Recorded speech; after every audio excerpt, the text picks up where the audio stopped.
보면 선을 행하는 자가 하나도 없다.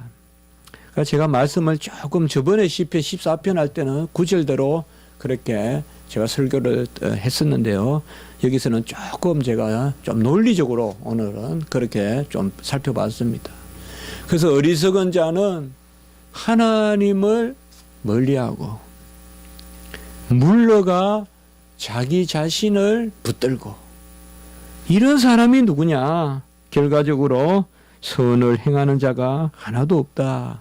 1절에서 3절에 1절과 3절에 보면 이렇게 말하고 있고, 가증한 악을 행한다라고 이렇게 말씀하고 있습니다.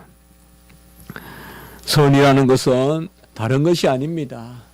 선은 하나님 안에서 하나님을 드러내는 것입니다. 더러운 것은 나를 붙드는 것이요, 선은 하나님을 붙드는 것입니다. 어떤 것도 선이 아닙니다, 여러분들. 불에 타서 아무 힘이 없는 그런 새끼줄과 같은 것을 붙들고 살아가는 그게 악입니다, 여러분들. 선이라는 것은 나를 부인하고 하나님을 붙들면 그게 선입니다. 가증하다고 했어요. 또 선을 행하지 않고 가증하다고 했어요. 가증하다는 것은 뭘까요? 다른 것이 아닙니다. 이거. 성경에서 가증하다는 것은 뭐예요? 여호와가 없는 것 같이 사는 게 가증한 것입니다. 여호와 하나님이 없는 것 같이 사는 것, 이것이 바로 가증한 것입니다. 그리고 그들은 4절에 보면 무지한 사람이라고 이렇게 말하고 있습니다. 악을 행하는 사람, 그들은 무지하다. 죄악을 행하는 자들은 얼마나 무식하냐, 이렇게 말하고 있습니다. 역시 이것도 우리의 지식으로 무식이나 또 유식을 이야기하는 것이 아니라, 역시나 하나님을 붙들고 있지 않고 하나님을 멀리하는 것, 이것이 다 무지한 것입니다. 하나님을 붙들고 있는 사람은 다 유식한 사람입니다. 하나님을 붙들고 있는 사람은 지혜로운 사람이에요. 하나님을 멀리하는 사람은 무지한 겁니다. 지혜와 계시의 영, 에베소서 말씀에 나오면 지혜와 계시의 영이 없습니다, 그런 사람에게는. 그래서 무식한 사람이 누구냐? 그들은 떡 먹듯이 내 백성을 먹이면서 하나님을 부르지 아니하는도다. 내 백성을 먹으면서 이렇게 말하고 있습니다. 세상의 지식으로 믿는 백성들을 무식한 듯이 나는 유식하다 하면서 맨날 속이고, 맨날 덩치 먹는다 하죠, 우리나라 말로는. 그러면서 하나님을 부르지 아니하는도다. 이게 바로 무식한 사람이다. 마치 정의하듯이 그렇게 이야기하고 있습니다. 죄악을 행하는 사람은 무식합니다. 성경은 분명히 그렇게 이야기합니다. 성경에는 죄와 무식이 통합니다, 여러분들. 우리 유식해야 돼요. 그러나 성경에서 유식하다는 건 뭘까요? 아까 말씀과 같이 여호와를 찾고 여호와를 부르고 내 자신에게 돌아가는 것이 아니라, 각기 내 자아에 돌아가는 것이 아니라 여호와를 찾는 것. 어떻게 보면 우리의 유식함은 찾는 행위 그 자체입니다. 칼빈도 기독교 강요에서 그렇게 이야기했어요. 절대적인 지식이 어디 있겠어요? 여호와를 찾는 그 모습이 유식한 거예요. 왜요? 여호와 하나님만이 오직 진리이기 때문에 우리는 끊임없이 여호와를 찾아야 되고, 그때 여호와가 우리에게 지식조차도 새롭게 하실 때 그 순간 그게 유식한 것이지, 내가 지금 여호와를 안다 내가 뭘 안다, 그건 벌써 이미 자질이 돼버리죠. 그래서 그렇게 여기서 말하고 있습니다. 그들은 무지하고 또 5절에 보면 그들이 두려움이 없는 것에서 크게 두려워했다라고 이렇게 말하고 있습니다. 여러 가지 말할 수 있지만은 우리 인생이 가진 가장 큰 두려움이 뭐예요? 이것은 돌아갈 곳이 없을 때 두렵습니다. 역으로 우리가 가진 가장 큰 평강은 뭐예요? 우리가 돌아갈 곳이 있어요. 내 행위도 돌아갈 곳이 있을 때 평강이 있습니다. 내 직업도 돌아갈 곳이 있어야 돼요. 내 생명도 돌아갈 곳이 있어야 되듯이 우리의 두려움이 어디서 생겨요? 돌아갈 곳이 없으니까 두려운 거예요. 내가 뭐를 하긴 하는데 이것이 돌아갈 곳이 없는 거예요. 내 행위가 마땅히 안착하고 마땅히 의미를 가져야 될 곳이 없어요. 지난주에도 우리가 말씀을 드렸어요. 우리가 언제 가장 평강하냐? 샬롬은 언제냐 이 말이에요.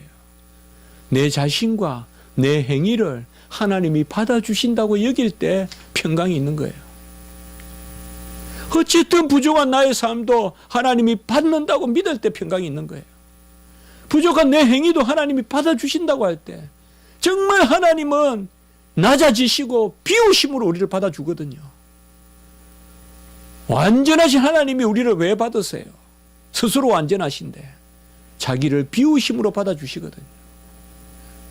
그래서 하나님이 완전하신 하나님이 우리를 통하여서 영광을 받으시고 우리를 통하여서 모든 일을 이루신다는 시간이 많이 되었기 때문에 말씀을 정리해 보겠습니다. 오늘 말씀에서 바로 어리석은 사람은 누구냐? 하나님을 중심에 두지 않는 사람이다. 하나님의 계시는 것과 그가 드러나시는 것을 인정하지 않는 사람이다. 매사에 다 드러나십니다. 여기 하나님이 계십니다. 여기 하나님이 드러나십니다. 하나님은 그저 가만히 서 계시는 게 아니라 계시면서 움직이십니다. 이것을 중심에 인정하지 않는 자가 어리석은 자다. 이 어리석은 자는 거꾸로 말하면 누가 지혜로운 자냐? 바로 하나님이 계시다는 것과 그가 살아서 역사하신다는 것을 중심에 깨닫는 사람이다.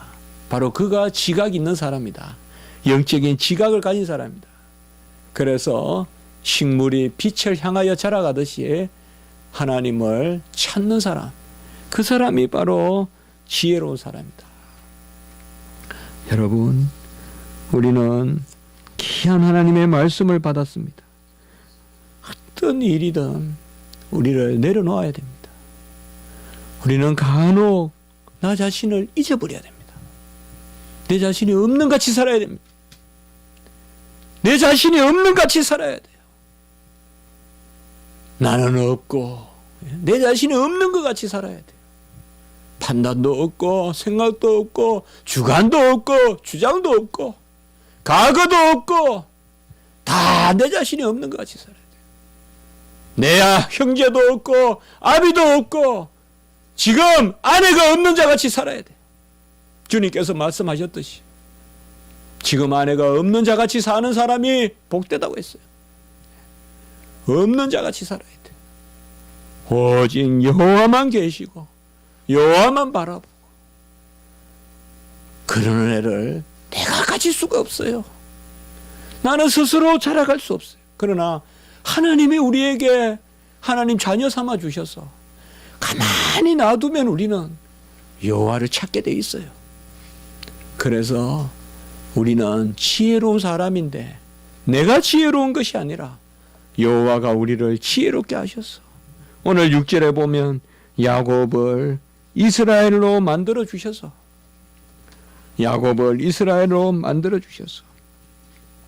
야곱은 발꿈치를 잡았다라는 뜻이고 이스라엘은 하나님과 겨루어 이겼다는 뜻이잖아요. 야곱은 누구예요? 육체적인 이름이에요. 형의 발꿈치를 잡고 이긴 사람이에요. 이스라엘은 무슨 이름이에요? 영적인 이름이에요. 천사와 씨름에서 이긴 거예요. 이것이 바로 하나님 우리에게 주시는 거예요. 야곱이라는 이름으로 우리가 사는 것이 아니라 이스라엘이라는 이름으로 사는 것입니다. 육적으로 형을 이기는 것이 아니라 영적으로 여호와의 사자와 기도하면서 씨름해서 이겼다는 그 이스라엘의 이름, 겨루어 이겼다는 이름, 이것을 바로 하나님께서 우리에게 주시는 것입니다. 우리가 다 기뻐하시고 평강을 가지시고 너무 힘들어하지 마시고 하시면서 어떤 어려움도 내가 뭘 하려고 하지 마세요. 회개도 내가 하는 거 아닙니다. 너무 내가 못했다고 나의 에고로 돌아가지 마세요. 회개할 때도 내 에고로 돌아가지 마세요. 잘한 것도 내 에고로 돌아가지 말아야 될 뿐만 아니라 죄도 물론 내가 지었지만은 내 에고에 맡기지 마세요. 그것은 아주 병적인 죄의식이 됩니다. 나는 없어야 돼요. 회개할 때도 내가 없어야 되고 잘했을 때도 없어야 되고 내가 없어야 돼요. 선행했을 때도 내가 없어야 돼요. 악행했을 때도 내가 없어야 돼요. 그래야 하나님이 우리에게 평강을 주십니다. 특별히 어제 이런 시편의 말씀과 생각하면서 제가 오늘 53편을 계속 생각하면서 어제 여수의 양언이나 이런 데 가면서 손영은 목사님 많이 생각을 했습니다. 한번 기도드리겠습니다. 거룩하고 자비로우신 하나님 아버지, 저희들을 불쌍히 여겨주셔서 영적인 지각을 주시고 이제 우리가 각기 돌아가 우리가 우리 자신에게 돌아가는 것이 아니라 내 속으로 들어가는 것이 아니라 여호와를 찾게 하시고 여호와를 바라보게 하시고 여호와 하나님께 모든 것을 맡기고 나가게 하시니 감사합니다. 나도 없고 친척도 없고 형도 없고 동생도 없고 가거도 없고 남편도 없고 아내도 없고 오직 여호와 한 분만 계시는 우리의 삶이 되게 해주시고 그로 말미암아 모든 것이 있는 모든 만유가 내 것이 되는 그런 역사가 있게 해 주시옵소서. 감사하옵고 구주 예수 그리스도 이름으로 기도드리옵나이다. 아멘.